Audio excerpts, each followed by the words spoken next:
Hi everyone, in today's video I'm going to be doing a repotting of my Graptopetalum superbum from the current pot to this one. Okay, this is a 6-inch pot, and recently I repotted my Black Prince from a 6-inch pot to an 8-inch pot. This plant has not been watered after repotting. I'll wait for a few days before I water it. It's kind of settling in well. I don't see any kind of stress on the plant. Okay, moving on to the today's project. So this is the Graptopetalum superbum. It's superb, okay. So beautiful lavender type of leaves. Can't touch it too often because then it'll form all your finger marks and nail marks, etc. But can't help, it's so pretty. I keep touching the leaves, and that's how they get all these marks. And this plant is actually okay, but I just feel that it's outlived this pot. I just want to refresh it and give it a new look for winter. Secondly, I have purchased a whole bunch of these red pots, so I want to keep some kind of a uniformity. I'm slowly trying to move my plants into these red pots. Plus, I feel the stems look a little weak in this. I just want to see what's happening with its roots as well. Right? Sometimes these are all manifestations of something being wrong with the roots. Check that out, and if everything all's fine, it's okay. They're going to get refreshed soil, but otherwise I'll be able to tackle the issue right away. Okay, so for this I'm going to be using a pre-packaged succulent soil, right? This is soil that I really like. This is from a vendor. So this is gritty, very gritty soil, if you see this. And you can use this for most of the cacti and succulent. And then what I'm also going to do is I am going to add a little bit of slow release fertilizer into it, just to give the soil a little more fertilization. I don't like to fertilize my succulents from the top later. I don't use vermicompost mostly for succulents, at least. I like to give them some slow release fertilizer in the soil itself, and then forget about it for the next 6 months. The next clip we're going to see is I'm going to remove the plant. I'm going to do that off camera. Remove the plant, see what's happening with the roots, and then we'll come back. Okay. So I've removed the plant from the pot. Interestingly, it doesn't have a huge root system. These are the roots. These are some viable roots that I found. And you have these pups coming in the middle here. My plan is to put these florets, cut it at the branch here, and then put these florets into one pot together. And then this section, put it in a separate pot. So the first thing that I need to find is a scissors. A few different ways that you can disinfect your scissors. One of the ways, I think I've told you in one of the previous videos, you can use alcohol, ethyl alcohol, or you can use hydrogen peroxide. You can disinfect it on the flame, so that you're not adding any new viruses or bacteria, etc. into the soil. Okay, now that we have disinfected the scissors, what we can do is try and cut it as close to the base as possible. Okay, so you can see a good fresh cutting. I'm going to repeat the same thing with this.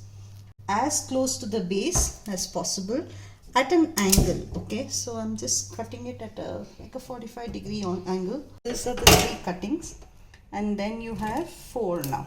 So potentially I can grow 4 different plants into 4 different pots, but I don't need that many superbums, and I like the idea of they being nicely, like bunched up. But this one I'm going to put it into a separate pot. Given that I'm not allowing it time to callus, so this is a raw cutting, right? And why do we callus? That's because it gives it a natural barrier, right? I mean, and it dries up. So it is like a wound on our body. If you get a wound, you will allow it to dry and callus over, so that no virus or bacteria can infect the wound. That's the same idea with plants as well. It's better to callus them, but if you're not callusing it, do use some kind of disinfectant before you pot it, and don't water the soil till you are sure that there are some roots that are formed. and only after the roots have formed then you can water them. So the next step is I've just taken some cinnamon powder in this. So I'm going to dip all of these stems in the cinnamon powder. Cinnamon powder is a natural fungicide as well as a natural root hormone as well. So it helps in developing roots quickly. So I use cinnamon powder a lot. I prefer this to rooting hormones. Okay, so my sister had given me a whole bunch from Dubai, and that's what I've still been using. What I'm going to do is I'm just adding, and then I also add a handful, maybe a spoonful of slow release fertilizer as a layer. Okay, and then keep adding more.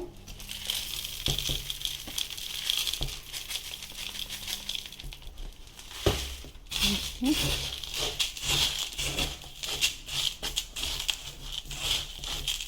You can see that the soil is bone dry. It's absolutely dry.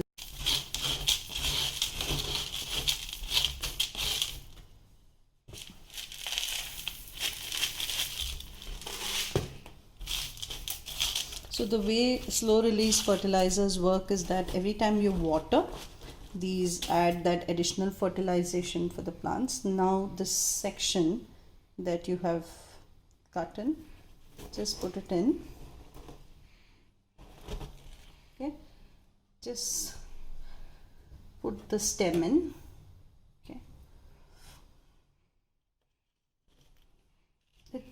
it depends, you know, how you want to aesthetically place it, where do you want to place it. This one looks a little topsy-turvy. I'm still kind of thinking whether we want to keep this or not. I think it's fine. Okay, that's it. So I have repotted my Graptopetalum superbum, beautiful succulent. This succulent is a native to Mexico, right? It comes from Mexico. It has these very fleshy lavender purple leaves, and it's a very, very easy plant to grow and propagate as well.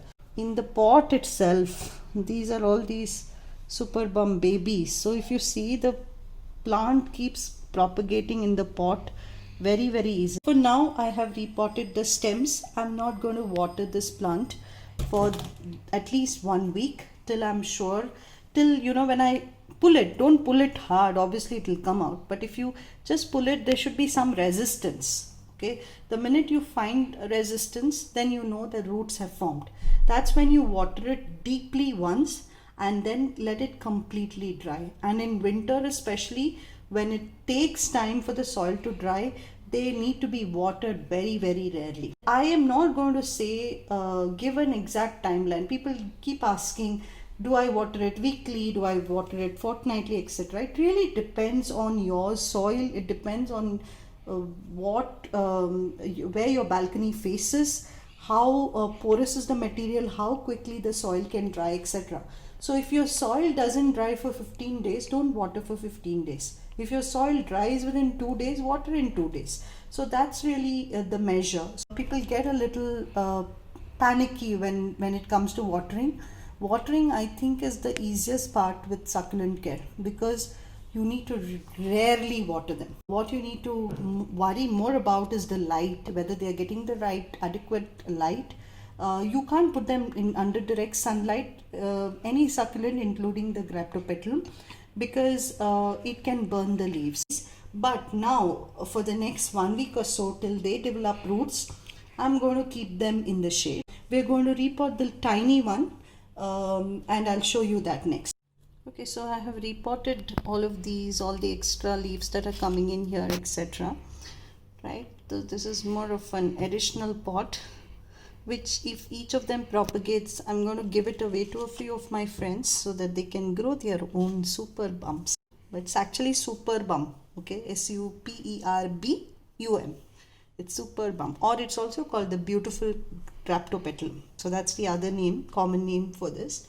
So this is what the repotting looks like, and now there are some open wounds where we have cut Can put some cinnamon powder on those wounds. Okay.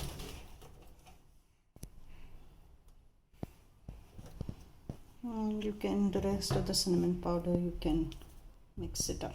So one thing that I didn't do here is I did not use any slow release fertilizer in this pot, and that was deliberate because these are all very young plants, right? I want to first of all see how they shape up, and if once they grow, maybe then I will just add the slow release fertilizer. Okay, so this is how it is. So we did a quick project today, repotting, and this technique you can use for all succulents repotting. So this is not just for super bums. Repot from the stems. You can potentially repot all the leaves as well, which is already, you know, just place them in the soil. Only tip to remember, do not water it till the roots develop. Keep it in shade till the roots develop, and once the roots develop, you can water it thoroughly and then put it in the sun. Okay, so and keep turning the plant so that you get a good growth of this rosette growth. So you have to keep rotating the plant this way so that each side can get enough adequate sun. Thanks for listening in, and hope you can repot your succulent, and hope this video was helpful to all of you. Thanks everyone. Bye.